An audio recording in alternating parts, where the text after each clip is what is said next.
This Hungarian Muslim lived a fascinating life. Gyula Germanus was born into a Jewish, mostly German-speaking family in 1884 who were very proud of being Hungarian. Both of his grandfathers fought in the Hungarian Revolution against the Austrians under the tutelage of the iconic Armin Vambry, who I'll never stop talking about, as well as Ignaz Goldziher, another influential Hungarian considered a founder of Islamic studies in modern Europe. Germanus studied Turkish, Persian, and Arabic, and had a very strong draw toward Islam. First traveled to Bosnia and then to Turkey on a scholarship, where he was involved in the Young Turk movement, arrested, sentenced to death, and then had to get bailed out by the Austro-Hungarian government. After this, he helped develop the Oriental Department of the British Museum, as well as work for the Red Crescent and run secret missions between Austria, Hungary, and Turkey. But he later grew very disheartened about what had come of the multicultural society that he once loved and turned away from the ideology of Turanism. But it was also at this time that his Islamic faith grew stronger than ever.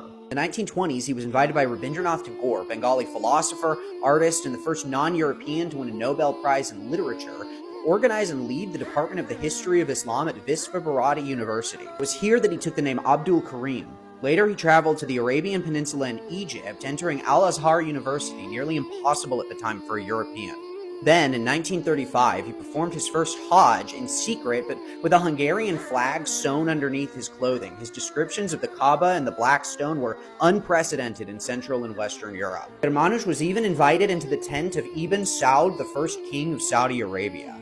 Oh, he also went on some dangerous boat adventures as a sailor, but I don't have any time to get into that. After some further explorations throughout the Middle East and many near-death experiences, he returned to Hungary just in time for World War II, an incredibly dark period of time in his life.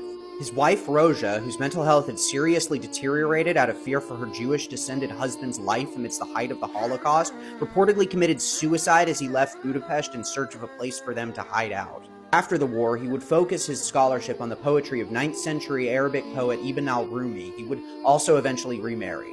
In the 60s, he was invited to India by the country's first Prime Minister Jawaharlal Nehru, lectured in Morocco, Baghdad, Syria, and Egypt. Then Saudi King Faisal invited him to Mecca in 1965 for the third time, where he completed his final Hajj. His grave is a really striking one in Farkasreti Cemetery in Budapest. It's unusual for being such an obviously Islamic grave marker in an otherwise Christian or Jewish cemetery in Central Europe. These are obviously just a few headlines about this unbelievable historical character. But if you found this interesting, follow me on TikTok, Twitter, and Instagram for more history of Hungarian Orientalism.